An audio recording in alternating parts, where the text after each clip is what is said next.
Thanks for coming back to Paranormal XL. I am Gigi, and with me, of course, is Mama Mary. It's been a pretty good week. Numbers are still climbing, so that's awesome. It is awesome. It was a good week. I'm a little tired, I'm not gonna lie. I know. It's been a draining week. I know. I know. It's like boo hags are on our shoulders and draining us. Stupid boo hags. Boo hags. So I think we're going to jump right into our topic this week, because actually I believe there's a lot to go over. There is. There will be with our side combos and what have you. No, because not that we ever, ramble on and wander No, off we stay ever. right on topic all the time. Shh. We are sarcastic boo hags. So this We're week, professional boo hags. Professional. This week is oppression or possession. Did you want to start, or was I going to start, or Well, who's starting? let's start real quick. We'll talk about the difference between oppression and possession, and then I want to hear about all the great research that you've done. And so basically, they're a little bit similar, but they're two different kind of things. Oppression happens before full-blown possession. So just like, let's say, a bad entity, a demonic entity was going to take over somebody. First, they would start kind of, I guess it'd be like messing with them a little bit, kind of oppressing their energy, making them feel tired, draining their energy, giving them bad dreams, making them do weird things or thinking weird things, or, zoning out for a little bit and then waking up and not realizing they zoned out. Where possession is like full-blown taking over their energy and So completely changing their personality, even sometimes downright changing their looks. Changing their looks? Yeah, I think, So morphing? Well, it's just sort of like when you watch a physical medium, if they're doing a seance and she allows that spirit to possess her for just a moment, then her facial features will change to resemble the entity that has taken over. So it's sort of like that appearance does change. And, their physical appearance, their mannerisms, the way they act, change. They start avoiding people. They keep to themselves. If, that's what you would worry about if the person used to be bubbly and happy all the time and wanting to be around people, and all of a sudden they don't want to be around people. Yeah. It's funny. Now I forgot what we were doing. I wanted to video a little bit. Oh, now I forgot. It's funny. I'm posing. I'm a poser. You are a poser. Holy crap, you were all serious, and then I sidestepped us. All right. Okay, where were we? Oh. Well, that's basically Oppression. it. Yeah, I was talking about the differences between oppression, where it's more of attachment to an object, like, a certain lamp, or where you can touch that lamp and feel energy attached to it. And a couple of odd things might happen around that lamp, but where a doll might be possessed, and because the doll is possessed, that entity can use that doll to manifest things that happen in the house. Okay. That's kind of the difference, where attachment's just kind of attached. Or kind of hangs out with it. Yes, it's attached to that energy, where possession can make it do things. Yes. Going all in. There's the difference. Just like, there's a lot of psychics who could hold a necklace and see where a person disappeared, because that person's energy is attached to that necklace. That's kind of like an attachment. And there's different levels of attachment. You have your energy attached. Sometimes, I'll bring energies home that are attached but not oppressing me or possessing me. They're just there. Okay. There's differences. So people don't freak out and just think because something has a high vibration or makes them feel weird that it's evil. Right. Huh.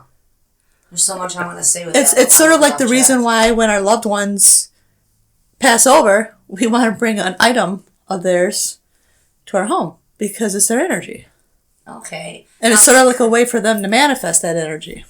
You know, that little doggy I got my grandma when she was in the hospital and she liked to pet it. Oh, it was a bear in a dog costume. It was that little one, but she needed something to do with her hands because she kept moving stuff on the tray. Daisy got a hold of that and ate its eye out of it, but now it just was really, really sad. And it made me super sad because I was like, I was so mad at her. Oh, God, she is so lucky. I love her. But I put it in, like, a little shadow box now until, like, squished, but I still have that because it was, one of the last things Grandma touched, or at least that I gave her. Yeah. Aw. I hope Grandma doesn't possess that. Although I don't think it would be mean by any means. It wouldn't be a possession. Because she would have no need to utilize that to manifest. What if she wants to manifest a hug to me? She already probably hugs you, you just don't realize it. She was never a real big hugger, but I'll take one from her.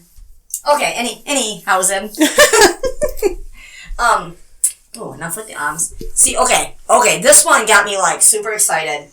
Was Robert the Doll. Yes. And I got, like, whoa, about that. I never really heard about him. And now the Annabelle doll, I know we got info on that, too. Oh, God, that's like a huge one, and a lot of people talk about that. So I know I didn't hit very much on that Dolls one. super creep me out. Super creep me out. Now, did you see the picture of the Robert doll? Yes. Yeah? Yeah. I was like, whoa. Come to find out, that inspired the movie Child's Play, Chucky. And I was like, no crap. And I had to, like, really look into that. And I was like, holy crap.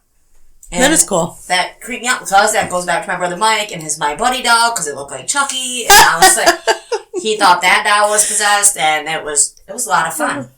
So, well, dolls kind of look possessed. If you think about it, they're kind of creepy. I'm just saying. Where I parked, right on the street, there's a doll, like, hospital, per se, where you can take your dolls to get fixed and stitched up or whatever, and there's this old creepy doll, like, it's for sale, and I was going to take a picture and send it to you and laugh because I know you don't like them. No. But I just kind of tootled on by because it freaked me out a little bit. Yeah, but it's like a doll hospital. Yeah. Antiques and stuff. And they got classes where they teach you how to fix them. That's still creepy, too. I know. That's like making a voodoo doll. That's what Robert is. Gosh. Oh. Ooh, that went up a wrong pipe. That was weird. That's paranormal. Wow. Okay, Robert the Doll. When Key West artist Robert Otto, or Gene, as he was more commonly known to as his family, was 4 years old, he was given a doll as a gift. As the story goes, the doll looked kind of human, but kind of not. He wore a sailor suit and carried a toy of his own, a miniature stuffed lion. Gene named him Robert, and from the moment he first appeared, weird events plagued the family's home. Now, in other research that I've done with the giving of this doll, it said that he was given this doll as a gift, but it was from somebody that worked at their home. Oh. Like a slave. Yeah. And he did not like the little boy, and he did not like the family. That's where the voodoo doll, a story that goes with that doll is a voodoo doll, and that guy put a curse on it for little Gene. I think that might be down in this area. Okay, Gene named him Robert, and from the moment he first appeared, weird events plagued the family's home. Gene's parents would periodically hear Gene giggling with someone, an unknown person with a deep-sounding, like, man voice. As they walked by his closed bedroom door, furniture overturned in rooms in which Robert sat. Gene began having horrible nightmares, toys would disappear and reappear, mutilated, and whenever something went wrong, Gene would utter the phrase, "Robert did it." Even after Robert was banished to the attic, passersby claimed to see a small figure move in the window, like move window to window. Many believed the doll to be cursed. These days, Robert is kept under lock and key at the Key West Fort East Martello Museum. You can visit him, but make sure you ask permission before taking his picture. He doesn't take kindly to unsolicited photographs. And whatever you do, do not bring home a Robert the Doll replica. Seriously, just don't. I wouldn't either. Wow, what the hell were you thinking if you tried? I know. So you must be able to go there. They're like, oh, I want this doll. That's no thanks. Yeah. And then this goes on to say, in the research that I did, like I said, it was part of, the movie Child's Play. That's where it came from. So if you're thinking Child's Play couldn't possibly be based on a true story, considering it's a killer children's toy and all, you'd only be partially right about that. While there was never been a documented case about a toy coming to life and going on murderous rampage, the tale of Chucky was in fact, it was just inspired, which a lot of movies are inspired.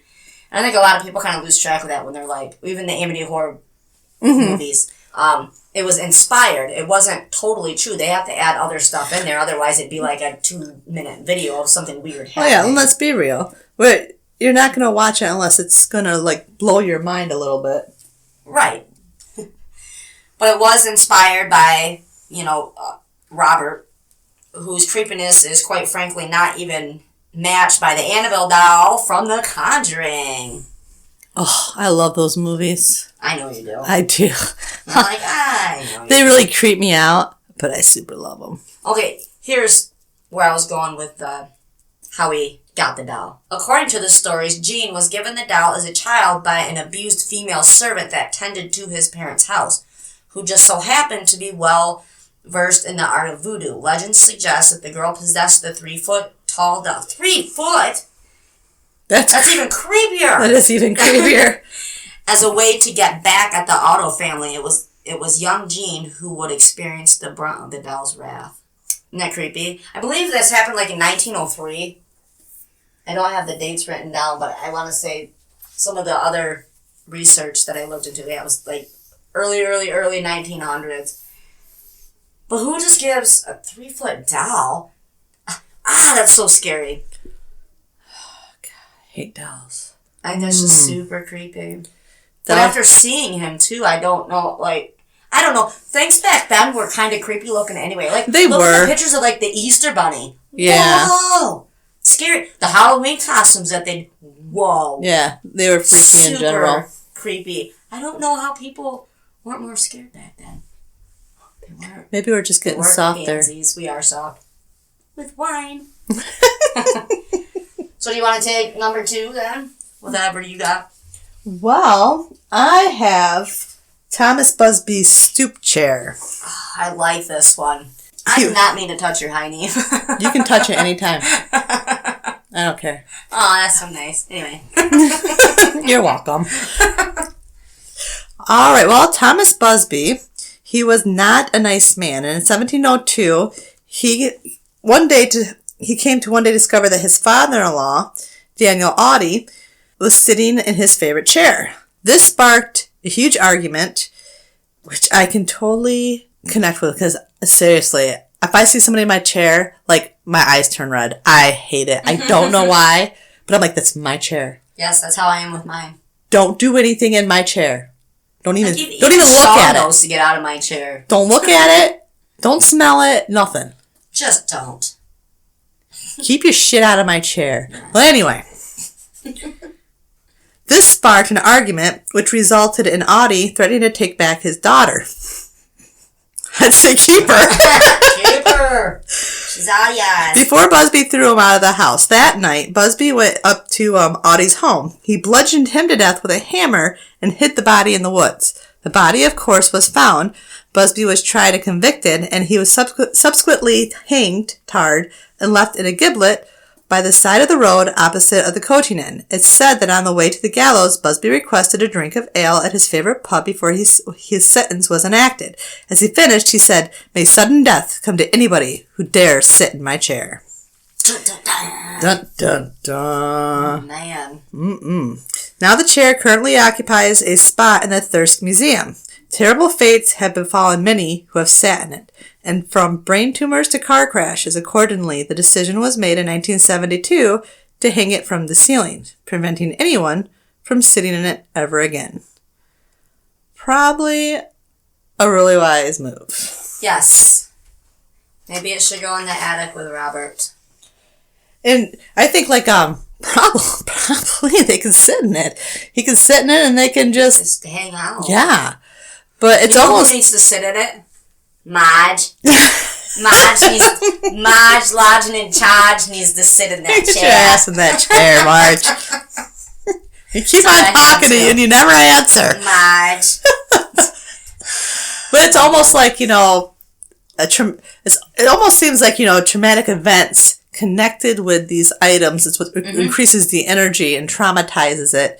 It makes it open for kind of evilness to prevail. So what we were talking about at the beginning. So the chair would be oppressed. The doll would be possessed. Yeah. Yeah. Okay. And I think it carries that negative energy, and it was cursed. So really, it's fine if nobody sits in the chair, right? Right. But as soon as you sit in that chair, you're possessed. That's horrible. It's creepier than shit. It is. Well, I'm going to think twice about sitting in someone's chair, I can tell you that. Well, you can sit in my chair. Jeez. This one was kind of neat, too. Oh, good. Look at that. Damn printer. I'm missing a whole section. That's what I get. Okay. So the hands resist him painting. Until I did the research, I never heard anything about this. Now that there was some other paintings, like the Crying Boy, which I did a little bit on that too. I found that interesting at first, but I'd like to hit things that other paranormal podcasts haven't really hit on, or not even just podcasts, any of the other paranormal stuff. That was a big one, was the Crying Boy one, for some reason. But this one caught my attention because there is a couple of the paintings where the painter... Oh, that's the part that didn't print out for me, it was like a letter from the actual artist. Oh. In his decisions on these. So I'll see if I can find that after I put this out, and then I'll post that. But he does have a, what do they call that? Like a number 2. Oh, my dear. Everybody has a number 2 at some point. Oh, my dear. Oh, my gosh. What's the word? Like a movie. A sequel. Not a sequel? Sequel. Yeah. It was like a sequel to... They call it the sequel. Okay. So, often referred to as the haunted eBay painting. It was one of the paintings on eBay. The Hands Resist Him was found on the site of an old brewery by a couple from California. They put the painting up for auction on eBay in February 2000, claiming that the characters in the paintings sometimes moved on their own. That is scary. So that would be a possession? Mm-hmm. Yep. And occasionally even escape the boundaries of the painting itself. See, I don't know. Eventually... I think I remember that story when they first bought the painting. A little boy and little girl would say they were afraid of it because at night they would watch the little kids come out of the painting. Oh, okay. That's enough of you. That's enough out of you, Mama Mary. Eventually it sold for a whopping $1,025 because apparently people really like to decorate their homes with cursed paintings and pictures. That'd be a cool thing. Sure. I don't know if I could handle that. No. Because I never sleep. I got enough weird shit in my home. Yeah, to exactly. Like teenagers. So I want to talk about supernatural. Boom. Right there you go. Supernatural, paranormal. Paranormal parenting. Paranoia. Oh, freaking kids. Let's drink to that. Yeah. Cheers. Cheers. I don't know why I feel the need to talk like that. Because isn't that what you do when you're doing cheers? Yeah, that's true. That's true. Okay. Well, there's no denying that the piece, which features a young boy and a doll-like girl standing in front of a window and a sea of disembodied hands, is a little on the creepy side, is probably not actually cursed. The work of the artist, Bill Stoneham, it was based off a photograph his parents took of him and a neighbor when they were children. He himself was rather surprised when he heard about the stories attached to his piece. Says Stoneham about the painting's symbolism, there are memories, echoes of all the life within a place. The hands are the other lives, the glass door and the thin veil between waking and dreaming. The girl/doll is the imagined companion or guide through this realm. That's what he said about his painting, which it's a very spiritual explanation of a painting, I believe, I think. But if you see the painting, did you see it? Yes. Yep. Now it kind of makes sense. I'm like, well, that is creepy. But if he explains it like that, then it's like, okay, I get it. He painted some sequels, 2 of them.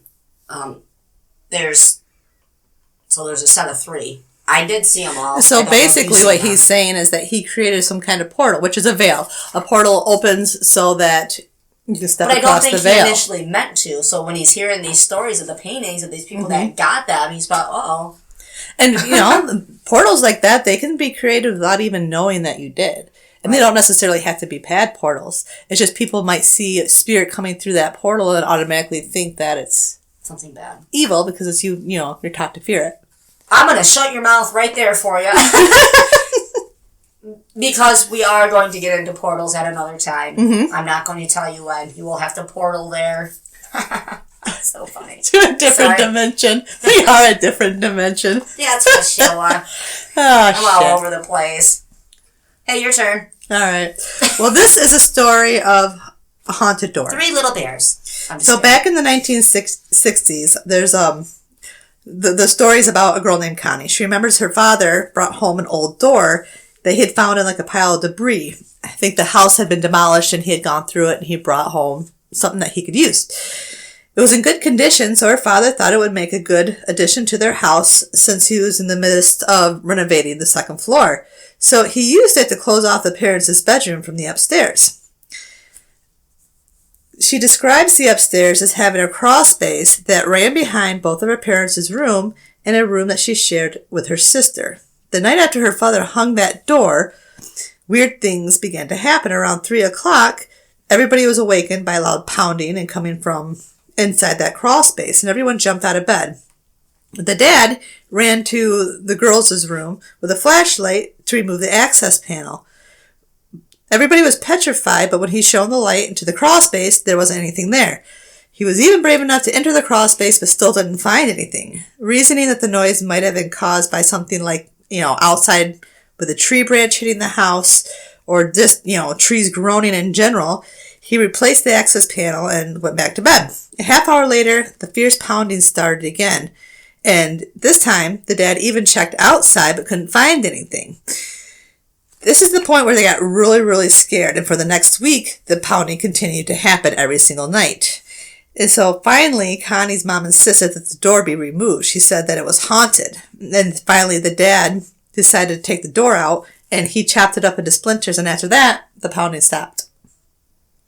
So he was able to destroy the... Yeah, he destroyed the door. So he destroyed the energy. So basically, there was something attached to that door. So with some of the things that are coming up, like with those paintings, why don't people burn them? I know on some of the things, I think in some of the stories that we got later on, they explain, but like if a doll was, my first instinct would be to burn it, get rid of it. I don't know why. Because if something's possessed versus just oppressed, you're just going to release that energy. Because when something's just, oppressed, the energy is attached to it, but it's not a complete part of it. So when you burn a doll, you release that entity. Because sometimes when, sometimes purposely somebody will put that entity into the doll to trap it. To keep it in one place so that it doesn't roam and hurt other people. And if you burn it, you release that, that demon, like an Annabelle was a demon. Right, that's what I was going to say. So that's why they just lock her up in a box. So, like, when they have to torture one person for a lifetime, they can't get rid of this thing, but at the same time, we're probably saving that's why you put them in a box and they're sealed. They can't get out. And, so, like, with the idea of the door, that was probably more, he got it from a house that had been demolished. There was probably a spirit connected to that. I would say, for me, I would feel like it was the homeowner attached to that door, and he brought that homeowner home, and he wanted to go back home. Right. He was knocking. Right. But when they burnt the door, it released that energy. Okay. But not necessarily an evil energy. Okay, so this one actually has, I went everywhere. This got my attention the other night, and I try not to stay up late because, I work so early. But then we took our computers to bed, and we were doing research. I don't like that. Turn that around. I don't like that. Well, I'm reading it next, so suck it up, Buttercup. You better get a Sharpie or something. I don't yank it. That's funny. I was like, what the hell are you looking at me like that for? What did I do? I'm not trying to take your story. I'm like, no. Okay, so, anyway, so I got, totally sidetracked. I ended up on eBay, and then from eBay I went to YouTube to watch these videos of people trying to open these. and whatnot. But it's a Dubuque box. So I'm like, okay. So when I first started researching, the main one was a wine cabinet. Mm-hmm. And so I'm like, what? And so I get on the eBay, and I don't know if it's just... Then I had to look up what the Dubuque was. I listened to the pronunciation, because we know how I am with words. And I still think I'm saying it wrong, but I'm going to call it that because I like calling it that. You guys will know what I'm talking about. But so I watched this one video on the YouTube where this guy like opened this thing. I don't know. I think he was kind of full of crap, but anyway.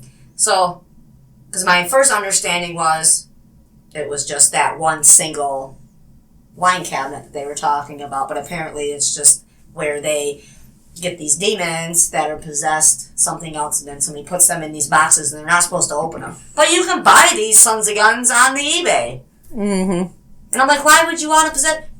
I have other stuff. We'll get on the eBay thing a little later. Sorry. So we're going to talk about this particular big box, the wine. So, I don't know. I never saw this movie, The Possession.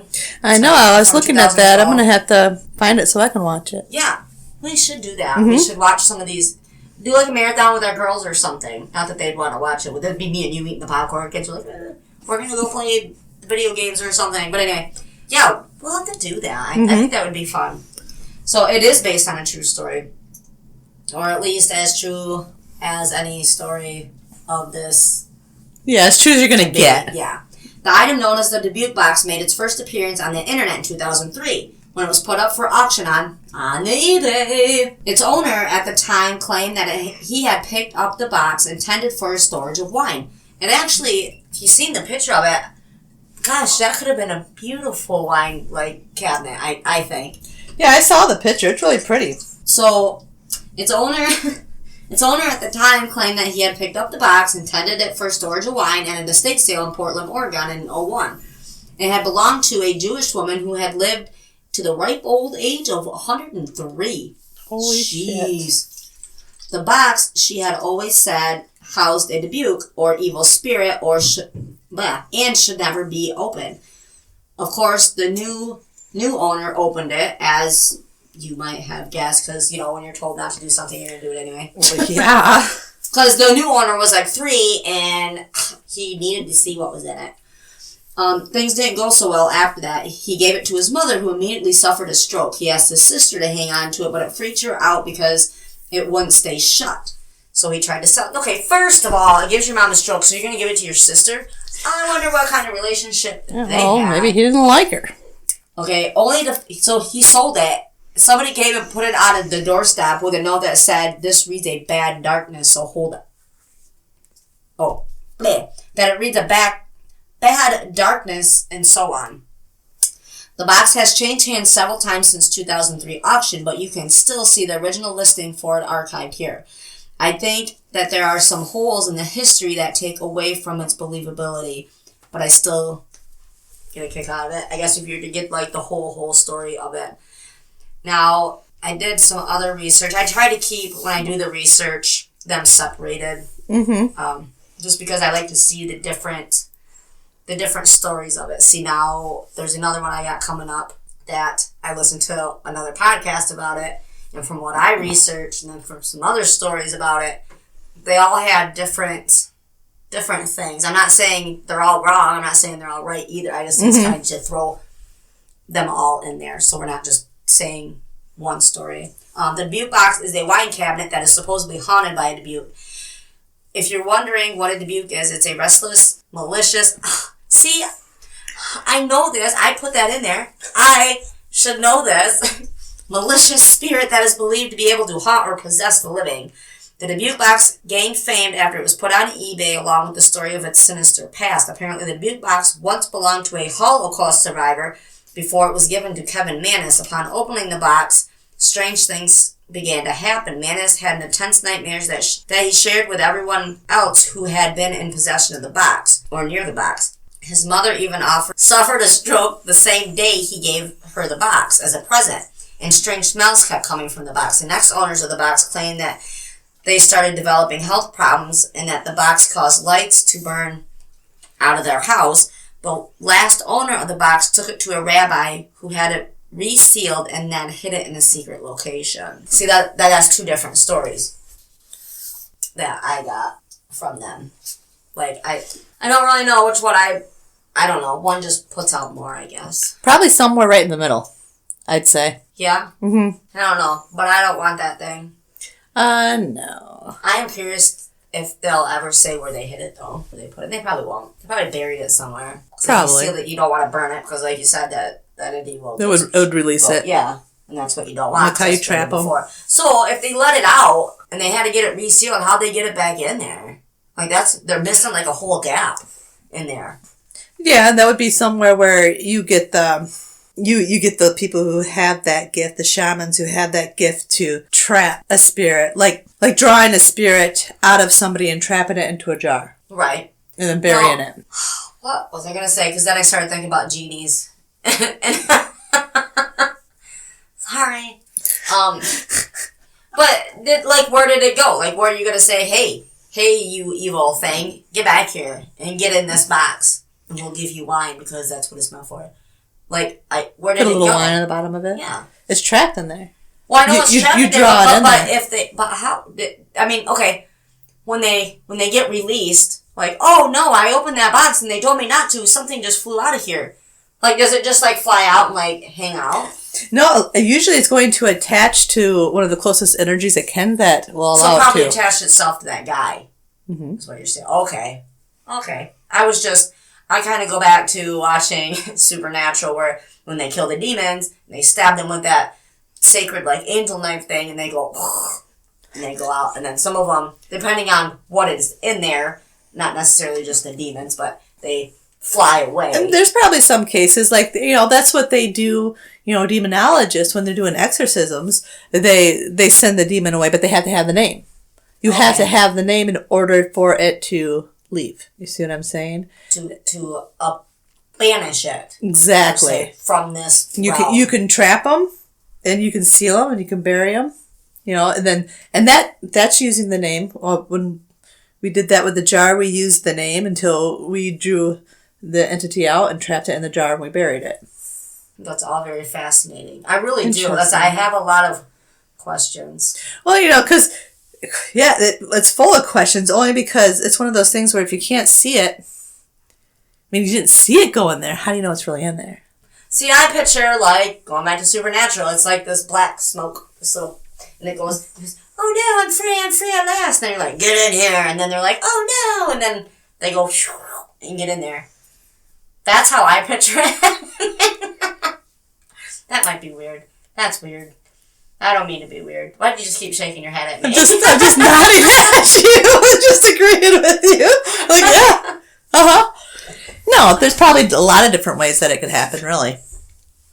But mostly you would see, I remember, it's going to probably sound fake, but I remember the day that I went to help with that, because it's going to sound like Amityville, but when I pulled into the driveway and I got out of my vehicle and walked up to the house, I was swarmed with flies. Swarmed with flies. Yuck. Swarmed. And sky raisins. They had even made that comment. And basically, I was just there to aid. I didn't do any of the drawing out, per se. Right. Okay. I was there to aid just with the energy work. Okay. With raising the energy and drawing the sigil that would help trap and draw the spirit out of her. And so it was everybody else that did the majority of the work. I was there and I aided with that picture and aided with my energy. Mm-hmm. But then again, you didn't really see anything. It was all about feeling that energy. Yeah. But using the name and drawing them in as soon as it was in, sealing the jar. And I do believe she was supposed to bury it. Whether she did or not, I'm not sure, but I do believe she did. Huh. And, after that was all done, the flies are gone. That was my experience. That's my best account that I can give. Whether anybody thinks it's real or not, that's up to them. That was just my account. It's sort of like, when people say spirits don't real. From what I've seen, they are, because you can't tell me I've seen something and tell me it's not real. Because I know I'm like one of the most grounded people you'll ever meet. So I know I'm not crazy or nuts. Well, right, just because I did see something happen doesn't mean it didn't happen, and vice versa. I mean, that's where you gotta kind of be open-minded about it. You don't gotta be an a-hole and be like, nope, didn't happen. And I can be like, that's a really interesting story. So I think there's definitely different levels. Mm-hmm. Like, I wouldn't want to be like in an exorcism, because that's some deeper stuff. Yeah, that's too much. I don't want to. I like the dark stuff. It is kind of neat to talk about sometimes. Then I freak myself out, and then I can't sleep at nighttime. Because I get scared. And then he just sleeps and snores real loud. Then his snoring scares me. And then I'm like, oh my God. And then I'm awake at like 3 o'clock in the morning, which I got to be up at 4 anyway. But then I'm thinking I'm hearing things, and I'm all scared, and it's just him snoring. Anyhow, moving on. All right, well, let's move on to the picture that just scared the crap out of you. I don't like that one. I don't. You want to look at it again? No. Sarah. Oh, Gigi. I don't like it. Look at the picture. Look, can you just look at it? I just want you to look at it. Listen to your mother. God, grounded. Well, this one says the anguished man captured on video. Scary. And this is a really scary looking painting, and it is really creepy. It's all red, and his mouth is all open like he was screaming and like fried to death screaming. It's super creepy. It's like he's trying to suck soul. I know he is. He's a soul sucker. Yeah. That's weird. It's like a boo hag. Boo but hag. It's a man hag. Man boobs. I'm sorry. I shouldn't have said that. It was the first thing that came to my mind. Man boob hags. Boob hags. You stupid boob hag. Okay. Focus. Serious, yeah. Focus. This was kept in Sean Robinson's grandmother's attic for 25 years, and then he inherited it from her. She'd always told him that the painting was evil, explaining how the artist who created it had used his own blood mixed with the paint, and had killed himself shortly after completing it. She claimed to hear voices and crying when the painting was displayed, and to see the shadowy figure of a man in her house, which is why she locked it away in the attic. As soon as he took the painting into his home, he and his family started experiencing the same kinds of creepy phenomenon. His son fell down the stairs, his wife felt something stroking her hair, and they saw the shadow man and heard crying. Robinson decided to set up a camera overnight to try to capture some of the strange events on his tape. And Robinson's YouTube video shows slamming doors, rising smoke, and the painting falling from the wall for no reason at all. Is it that painting? It is that painting. It's because that painting's not supposed to be on anybody's wall. Who decorates that house with that kind of painting? I don't care if you're into that crap or not. That's just, nope. Yeah. No, that's kind of creepy. I'm not gonna lie. That is not like a housewarming picture. Like, oh, I'm gonna come into your home and see a screaming dead man face and feel comfortable. Oh, I love your art. Oh, no, yeah, I'd be like, no, I gotta go. Like, I'm sorry, we can't be friends no more. You're batshit crazy. And then she's like, but I'm your mother. And I'm like, I don't care. We can't be friends no more. But you're just still crazy for having that on your wall. Yeah, I don't like it. What else you got? I'm all looking at yours. You're looking at mine. We're looking at each other's. Yeah. Quit copying off of me. Oh. The haunted piano. So this story... yeah, go ahead. I'm just going to listen. You tell me stories. I'm going to drink the wine. You're good. Listen. It's teamwork. Let's listen, listeners. Yeah, It's teamwork. What's going to work? So this story is about a woman named Vicky, and she had always wanted a piano. Can we change her name to Maj? Sure. I'm just kidding. This story is about a woman named Maj, and she'd always wanted a piano. Her wish came true one day when her son brought her an old upright piano. He had discovered it working in his salvage and hauling service. It seemed to be in like good working order, so she cleaned it up, polished it, and set it on her enclosed front porch of her old farmhouse. And it quickly became one of her most prized possessions. Several years passed without incident at all. Then one October night, Vicky was babysitting her granddaughter, and she began to hear the sound of the piano from the porch. It was a random note with no particular tune. She says, "Groggy." I listened to the piano for at least 15 minutes. Now, deciding that it must be mice, I got up and opened the door. The piano was silent. So obviously she thought it was her granddaughter playing it. And so when she got up, there's nobody there. It stopped playing. It's like that story that we read from the Hometown Heroes last week, or last episode, with the drums. You said Hometown Heroes again. to call it Hometown Heroes. And it doesn't even make sense to say that. But it's okay. Oh, that's horrible. But the one with the drums. Yeah. Yeah, sorry, go ahead. No. They should start a band. Those ghosts should start a band. Yeah. Sorry.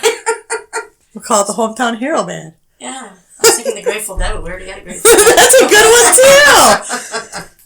So weeks went by until one night, about 2 a.m., Vicky was awakened by haunting noises on the piano. So this time, she suspected mice, but then suddenly a tune floated through the house. And so she remembers it stopped and she started several times, and it was definitely a tune, like someone was practicing a song over and over again. So this started happening on a regular basis, and her daughter started even hearing it. And, was relieved when, Vicky had told her she'd been hearing it too, because the daughter thought maybe that she was going a little crazy. So eventually Vicky put the piano outside with a free sign on it, not because of the ghost, but because of the weight of it was beginning to make the porch sag. An old couple came along and adopted the instrument. I often wonder if they even experienced the late night concert courtesy of the old piano. So that doesn't sound like creepy. I almost sound like, for me, the first thing that runs through my mind is that, okay, so she has it for 7 years. Right. Doesn't do anything. Then all of a sudden, she has a granddaughter in the house that she's taking care of, and it starts to play music. So my take is there a grandmother there who wants to connect with that little girl, or a child? Right. Who's connected to that piano? Because, sometimes spirit, it's not necessarily negative, but it attaches itself to an object because there's a connection to it. It's what's familiar. Piano play is one of my favorite things ever. I used to play with my grandmother. She had an organ and a piano, and she used to play with us all the time. I never really learned how to play, which is one of my favorite things to do with her. But man, I could listen to piano all day long. I'd love to have a spirit in my house that played the piano. That'd be nice. Because, Ethan's got a little friend that comes over, he pounds on the piano, but that's not nearly the same. Yeah, that's And then that hurts the piano, and then I feel bad for the piano. It's actually a family heirloom of Sean's. It would hurt yours, too, if they're pounding on it. Yes. Yeah. Yeah. Yeah. Anyway, I love pianists. You love what? Pianists, that's what a piano player is. My dear, we're girls, we all do. All girls like to hear pianos. That's not a person a pianist. What? What are you saying? I'm being serious with you now. I'm not messing with you. Oh, I'm like, what are you doing? I have a bad mind, so think about what a pianist sounds like. I know, that's why I said it. I know. Good girl. We're actually on the same level right now. We just don't know it. We're just coming around. We're coming from backwards ends and coming full circle. That's all. Backwards ends. That sounds like a fun, horrible position. As long as it doesn't take batteries. Oh, batteries.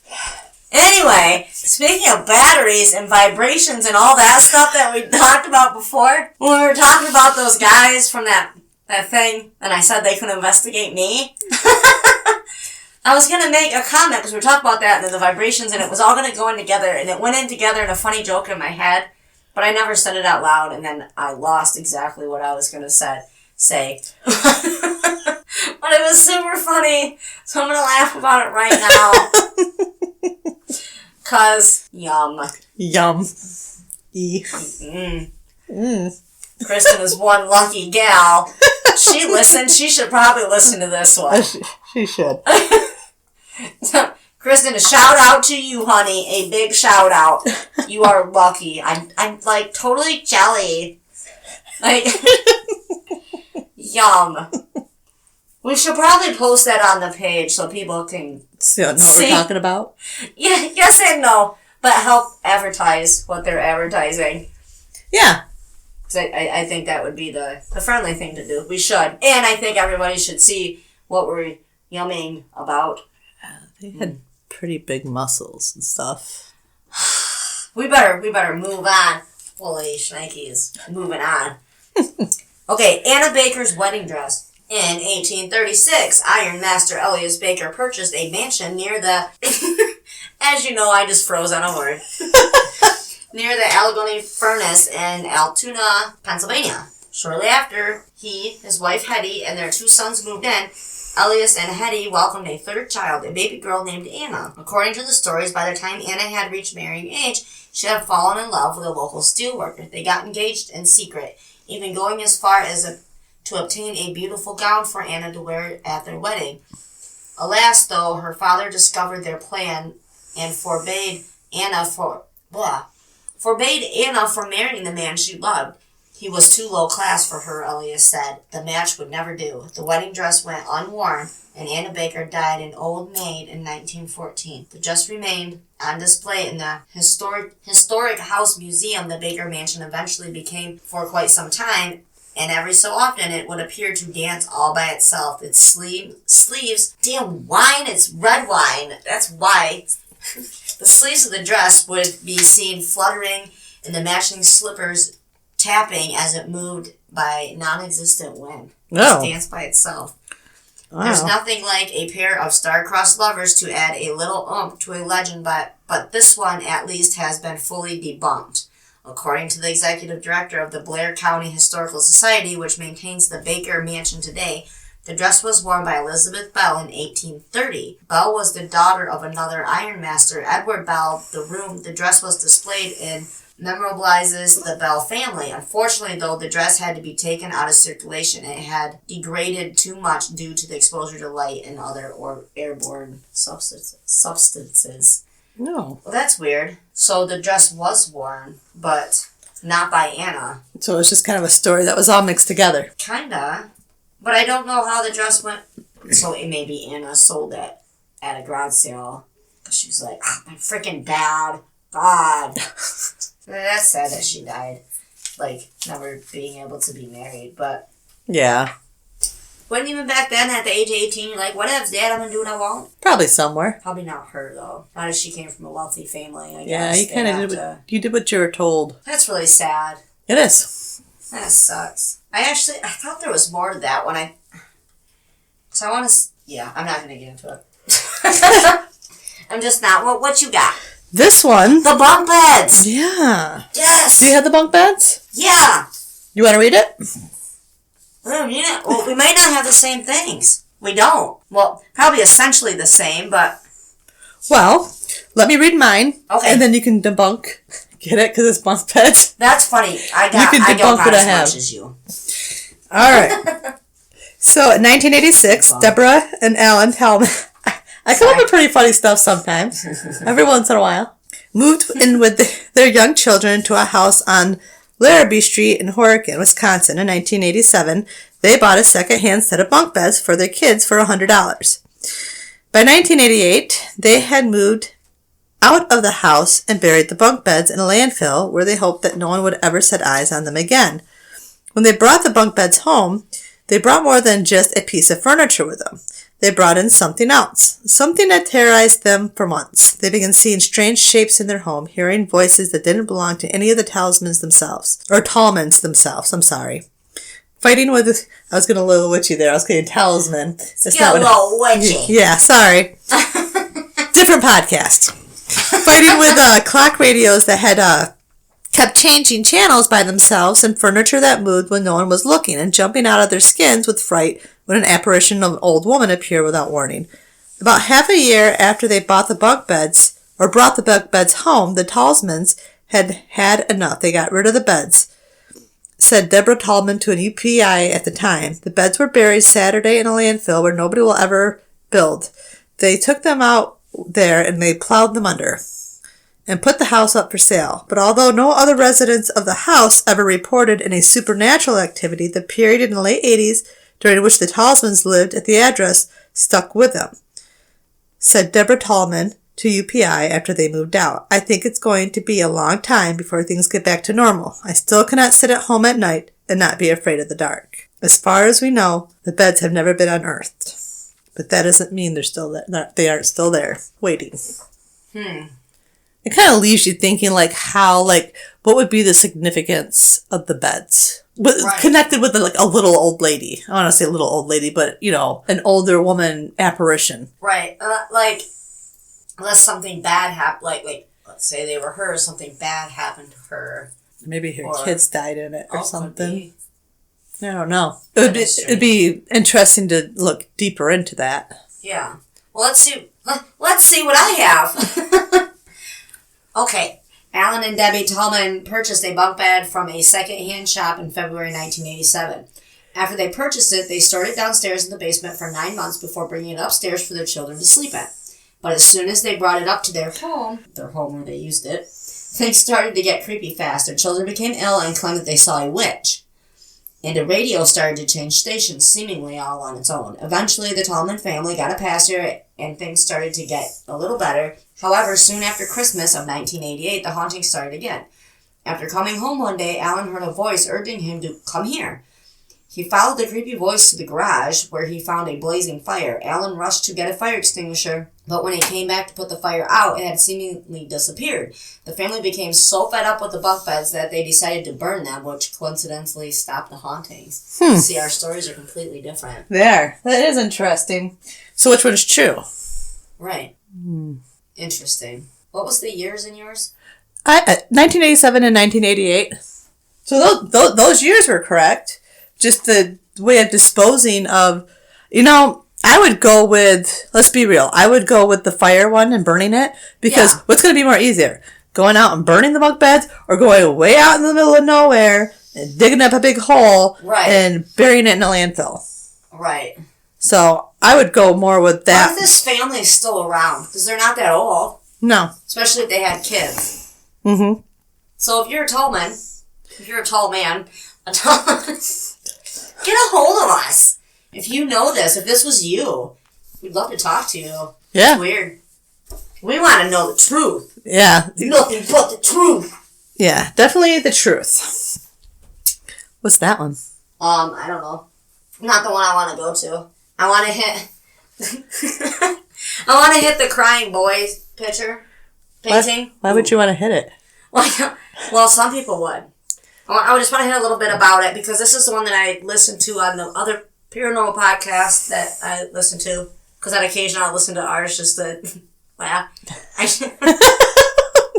I do. I so do. That's it's okay. It's a guilty pleasure listening to myself. No, it is funny.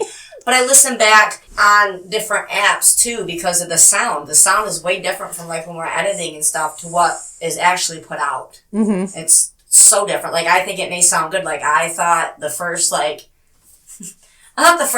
episodes, this is the 11th, sounded great. But they really didn't. No, the first few were like, the audio on it. And I didn't realize it because when I listened back after editing, it sounded fine. So I'm like, that's what everybody else is going to hear. It is not. So sometimes it's good even if you just listen to a little bit of it on a different app or whatever. Anyhow, back to the crying boy painting, not picture. Looking behind me. So the other podcast that I listened to and some of the other articles that I have read, things were a little, I don't know. They didn't investigate far enough in or different, just like how our two stories didn't match up. Mm-hmm. But, okay, I like this one the best just because it added a little something at the end, like, ooh, you're right. Oh, no. So, anyway.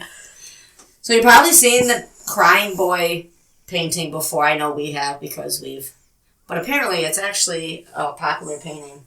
Maybe you spotted it hanging in a model home. See, there you go. A lot of replicas. People decorating them with creepy pictures, people putting in their homes again. Although this really isn't a creepy picture. It's just kind of sad. The Italian artist Bruno Amadio, known commonly as Bragolian, the Crying Boy is one of the series of paintings featured tearful children staring out at the viewer. Mass-produced and widely distributed copies upon copies of the Crying Boy have entered the world since 1950s. Oh, this is not the one I was thinking about. But in 1985, something strange happened. Stories began circulating. Stories of the prints of the Crying Boy being found in the ruins of burned houses. And like, nothing wrong with them. Like, they would be the only things left still standing, per se. No fireman would allow a copy of the painting into his home, and people began to speak of them as something unnatural, like something evil was possessing all of these. But it's pretty safe to say that the story is kind of false. In the UK tabloid The Sun, and tabloids also reported on people seeing the Shroud of Turin magically appear on their pancakes. Stephen Bunt attempted to get to the bottom of the rumors in an episode of BBC Radio 4 show Punt Pie. He discovered that the varnish coating on the prints was fire repellent, accounting for their reasons to not burn up in fires. Now, this was a part that people leave out a lot of times when they're telling this story is they found the fire repellent on it. Like, that's in the painting. That's why the painting itself didn't go up in flames. Okay, here's the twist. They're still not sure why the flames, or the frames went unburnt around the paintings. So, like, if they're wooden frames or even metal, whatever, they would be untouched by the fire. I don't know. Maybe they had the same kind of varnish on that. Maybe there's something they put on that, too. I don't know. But I would assume, I guess, I don't know, that people would change out the frames of them. Or yeah, that makes sense. Them. But I'm assuming that since they did tested the painting, that they would have tested the frames, too. I mean, of those. See, that's where I was like, oh, when I read that, like, interesting. Okay. Well, it makes you think, like, okay, so that makes sense. Okay, so they're fire repellent. Like, okay, they're not going to burn up. But then I read that, and I was like, oh, see, that's kind of interesting right there. As to, I don't know. I'm not saying that, I don't know. No, it gives you something to think about, though. She's like, okay. It's a nice little twist, I thought, at the end. That's the only reason why I wanted to hit that. I know that a lot of people have talked about it, and there's a million different stories. A lot of them are kind of the same, but there's a little, everything has this little twist. Yeah, everybody kind of puts their own thing to it, but I kind of liked that one. At the ending of that one, anyway. Yeah. What you got? I got that one, too. I have the Myrtle's Plantation mirror that contains the spirits of a woman and her children. I've actually have watched this on, like, haunted shows. They talk about haunted houses. They have this place all over. Like this, I would say this has to be one of the most, if not the most haunted place. Really? Like the whole plantation? Yeah, in general. Yeah. Okay. But the Myrtle's Plantation is allegedly haunted bed and breakfast, and it's largely considered to be the most haunted home in the United States, as well as one of the most haunted houses in the world. It dates back to 1796. Wouldn't that be great? And it was built on a Native American burial ground.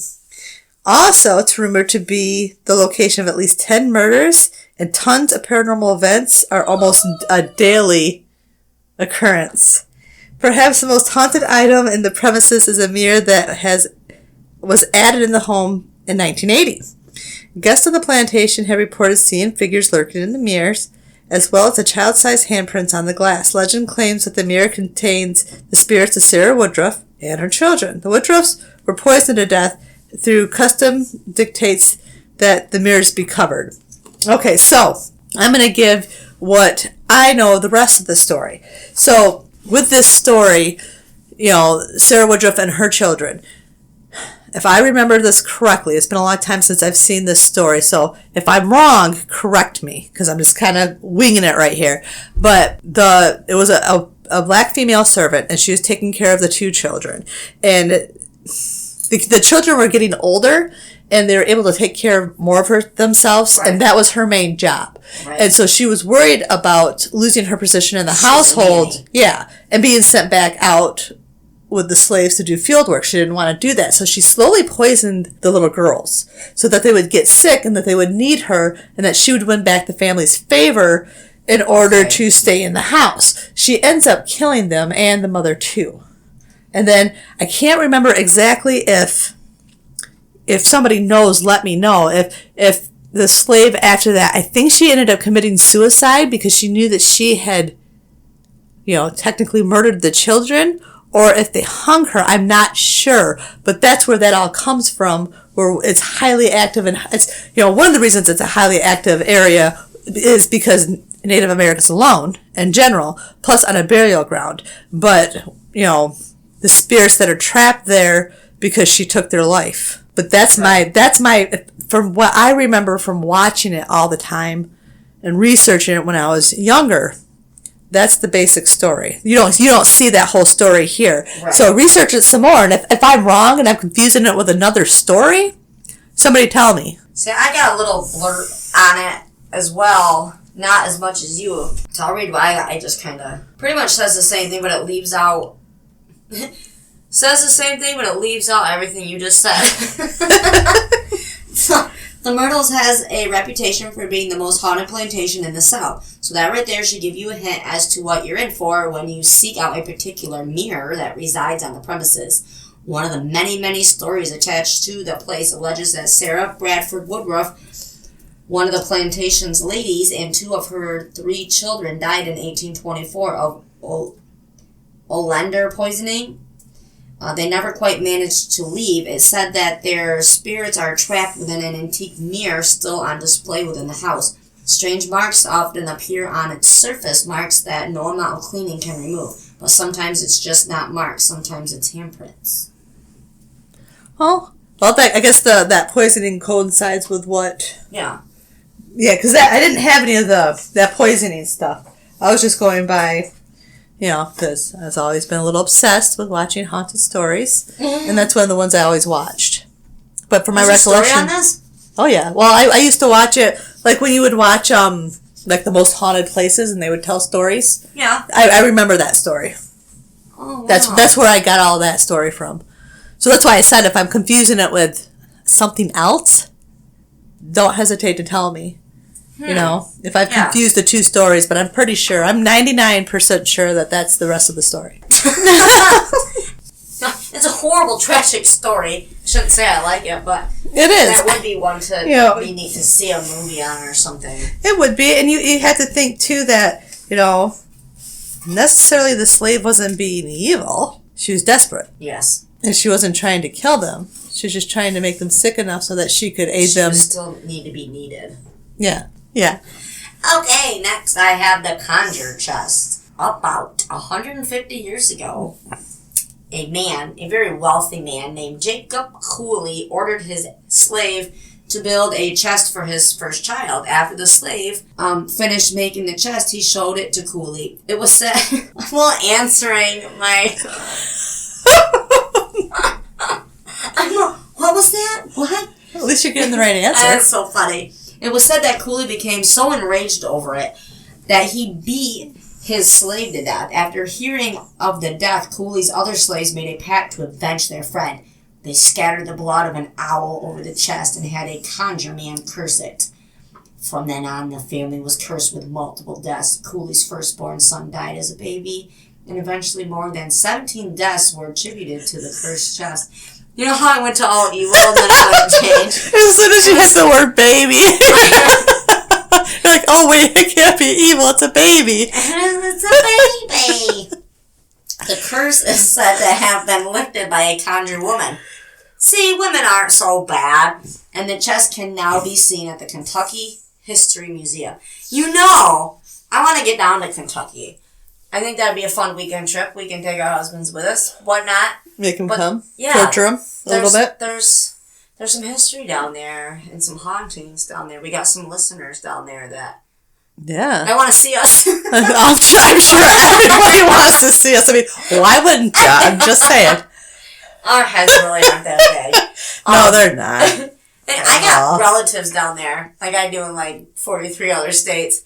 But it's so pretty down there. But there is a lot of history, and there is some haunted places that I think that would be fun to go visit. Maybe get our pictures in some or something. But anyway, if we ever do get down to Kentucky, we should go to Kentucky History Museum and see this chest. What a mean guy.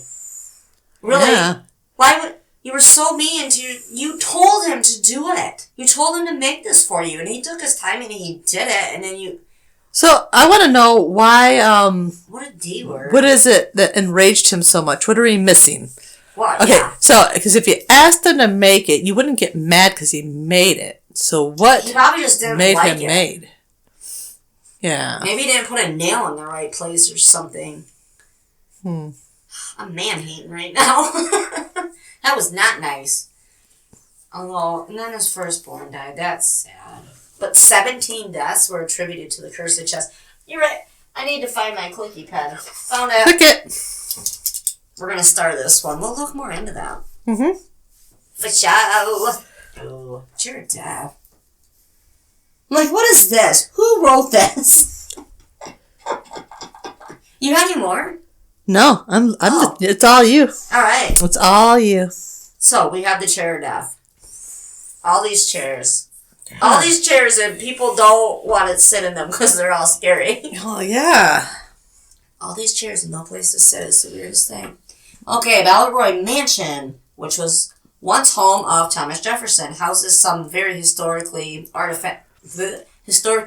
artifacts, but also contains something much more sinister, a deadly chair.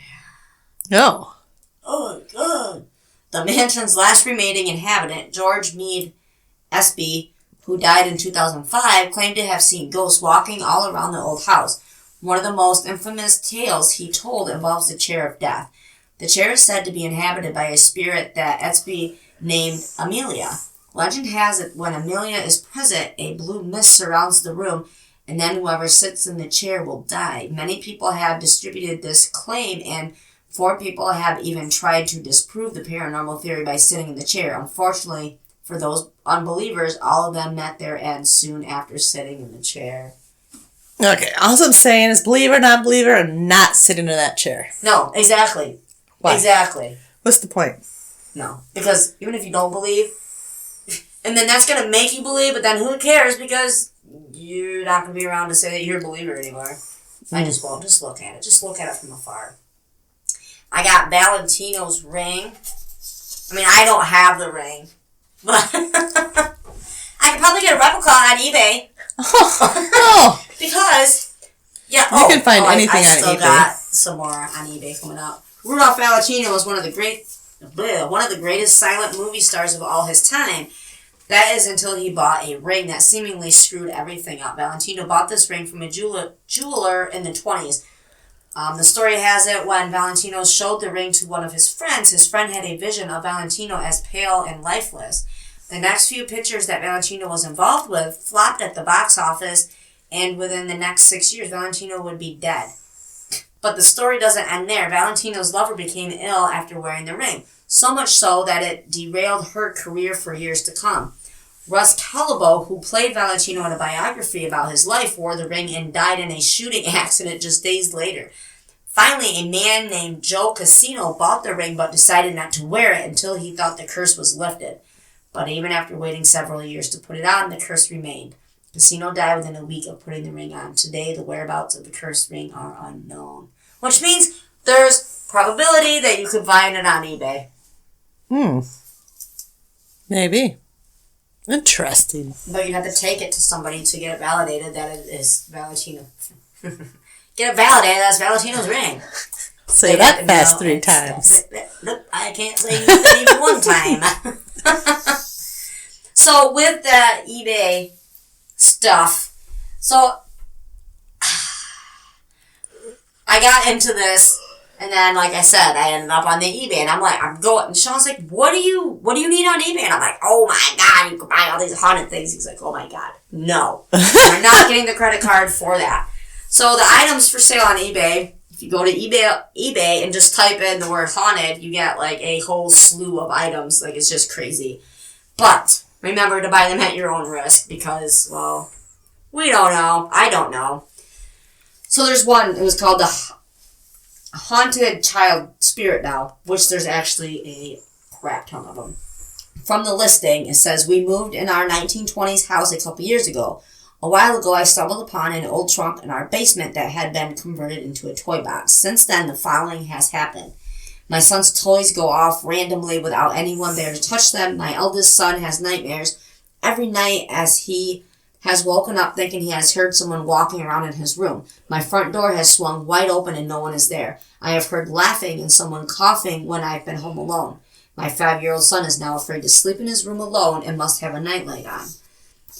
He talks about an old man and his mother that lived in our basement. You can hear what sounds like footsteps sometimes coming from the above attic. Our remote and toy batteries drain down unusually fast. And then it says, I am not responsible for anything that may or may not happen when in possession of this doll. Can you guess what the winning bid is, even though you just looked at it? No, what is it? $100. Ain't wrong. $57.50. So for 57 doll hairs and 50 cents, you can have this. Yeah, I probably don't want it. Because dolls are creepy. That's funny, because you can buy it for 57 doll hairs. Oh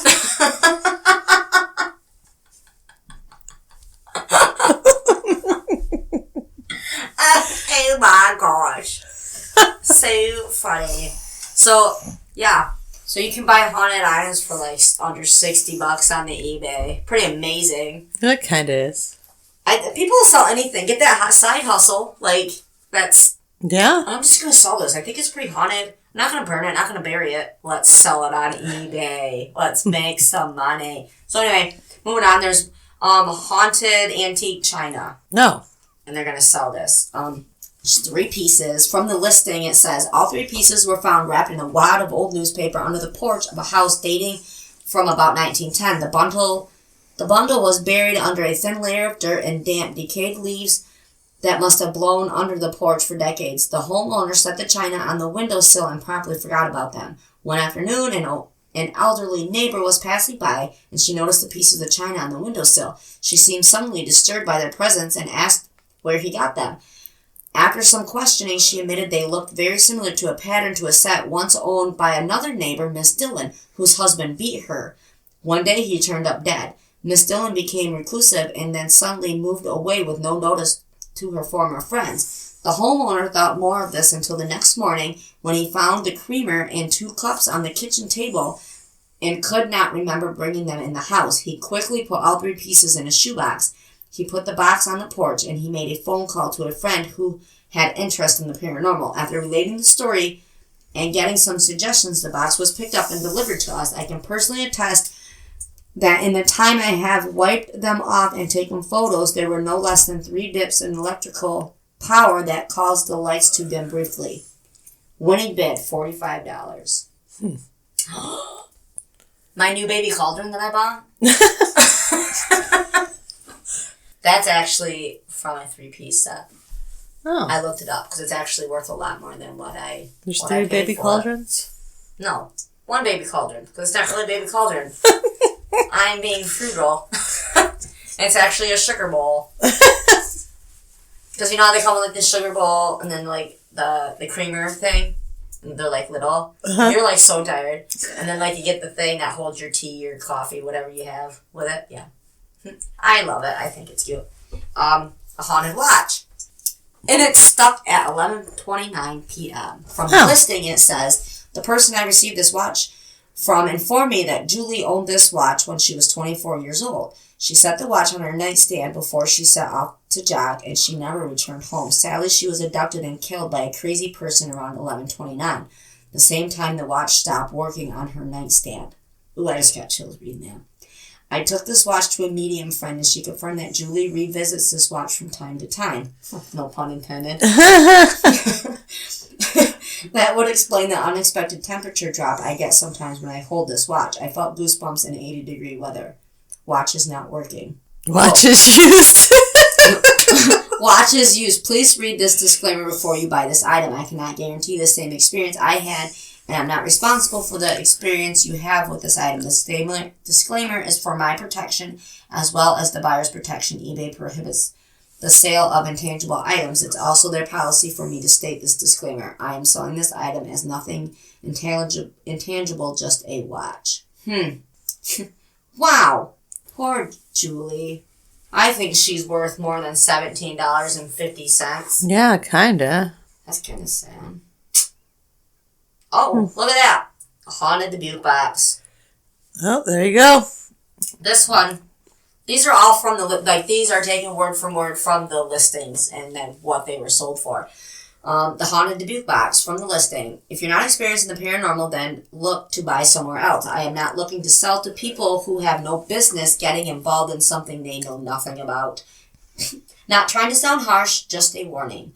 Here's another Dubuque box, which I bought from an elderly man in South Carolina. I have been keeping these in a cross. So I remember, I looked at this a few times. She buys these, and she keeps them in a crawl space. Like she gets them on eBay and whatnot, and like saves them. So she's got all these evil spirits like in a crawl space. That's kind of She's getting creepy. rid of some so she can replace them with more. So I have been keeping these in a crawl space of my house, mostly because that's just how large my collection has grown. Many of these have burns on them and some of them seem to have something inside, but as I've always stated, I never open them. Since keeping them in the crawl space, I have heard what sounds like something moving quickly under my house. I hear it at 3 a.m. on the dot every other night, like clockwork. Also, when I check on them, there is a cool, heavy air surrounding them, even in July. My dog often growls at crawl space when she passes. And less often, but still odd, I hear a knocking and children's whispers coming from down there, which is alarming. Buy at your own risk, and again, do not open the box. I cannot stress this enough. I am not responsible for the misuse. Winning bid, $39.99. That went for more than Julie's watch. Oh, wow. That's sad. I almost want Julie's watch. The poor thing. Yeah. Like, to go that way, then you don't even know. Like, I don't know. I would not spend $39.99 on a box that I know nothing about.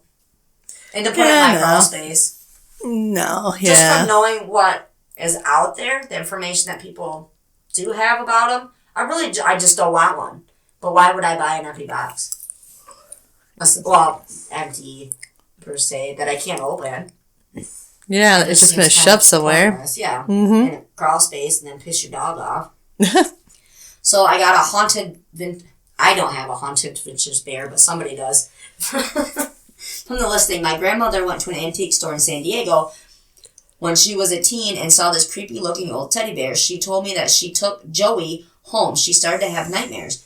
Joey would be sitting on her desk in one direction, but when she woke, he would be looking in a different way. Sometimes when she would leave her room, she would come back to see one of his arms up in the air. She never mentioned this to her mother or father, thinking they would give or throw her bear away. For some reason, she never wanted to give Joey up. For my grandmother's 90th birthday, she wanted me to take home her items, including Joey. After I put him in my room, I started having bad nightmares. I would get up and feel like someone or something was looking at me. Joey's head would move from one direction to another, along with his arms. My kids started crying and begging me to get rid of Joey. I put Joey in our garage, and stuff would be moved all around or fall. I can no longer have Joey in my house or anywhere near my kids. He's looking for a new home, so hopefully it's yours. Look how much he sold for. Oh. That is crazy. That is crazy. Winning bid, $179.99. Huh. That's just nuts. Sorry, it's on the paper. Alright, I'll read one more. Haunted antique glasses with case. You get a case. Hey. So, I mean, why the heck not? Come on. So, from the listing, it says, very old eyeglasses with case from Cursed Haunted House of Suffolk, Virginia. Eyeglasses are the pince-nez... What? Are the pince-nez type that sit on the nose and have a thin cord strap. These things have EMP, electromagnetic pulse. I'm not even going to edit that out. That was funny. Electromagnetic pulse readings and have a bad feel about them, possibly cursed or haunted, selling for entertainment purposes only. They sold for a whopping $25.66. Stop that. I know you're so tired. I can't help it. I'm sorry. But do you get to sleep in the morning? A little bit. Since we're not doing this? I no. have to sleep until 5. Oh, yes. Yes, I got a mess over here.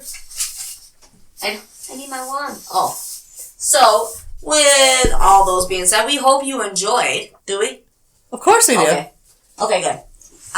Even laughed a little bit. Yeah, we weren't as funny. I think the morning ones are even funnier. Yeah. I don't know why. We were still funny, though. We were. Yeah. I know. We probably shouldn't talk about how funny we think we are. It's okay. Because if nobody else is laughing at our jokes, at least we are. True that. I'm hungry. I need dinner. Anyhow, okay. So remember to email us your stories, comments, words, whatever have you, to paranormalxl@writeme.com. And write me is WRITEME.com. We love hearing from all of you. We also want to say thank you for all the support you have shown us. Follow us on Facebook, Paranormal, capital X, capital L, page and group. Get all up in there. See what we're about. Share your stories. Yes. I want it. The personal stories are the best. When we get to read them on here, put our 2 cents in because that's, I don't know, kind of what we do. That's why we're here. And remember, don't yuck someone else's yum. Ever. One more thing. We want to shout out and send a thank you to Julie and Josh for tonight's wine. Heck yeah, it was good. And I normally don't drink red wine, but this is red wine. I normally don't drink red wine. You can tell. That's for sure. It's a red wine, 7 Moons red wine. Wow, I am struggling. So, it's really good, and thank you. They are also 2 new members to the PXL crew, so we're excited about that. So, yay! Thank you again for the wine. That was epic. Good. Oh, it tastes good. Even though we had to go around, and they were so sweet. They brought it to us, and then we realized that Mama Mary wasn't on her game today, and she took home the corkscrew. Cork wine opener. Yeah. Because usually we drink cheap wine that don't have corks, they have the twist. So we're Off the top. We're good. So and then we had a bottle waiting in here anyway that we kept here. That was also a cork one. So then I was like, oh my God, what are we going to do? Yeah. And they were so sweet, and they went and they got us a corkscrew. Yeah. So we're going to leave that here for future times. Yes. We're going to write your names on it. Yeah, we are. Yeah, we is. All right. So thank you, everybody, for listening. We will see you next week. We got another awesome show planned. Hopefully you guys thought this one was awesome. I was super excited all week about it. Yeah. No, it was a lot of fun. Yes. Woohoo. We will not see you guys next week. We will talk to you guys next week. Talk to you later. Bye.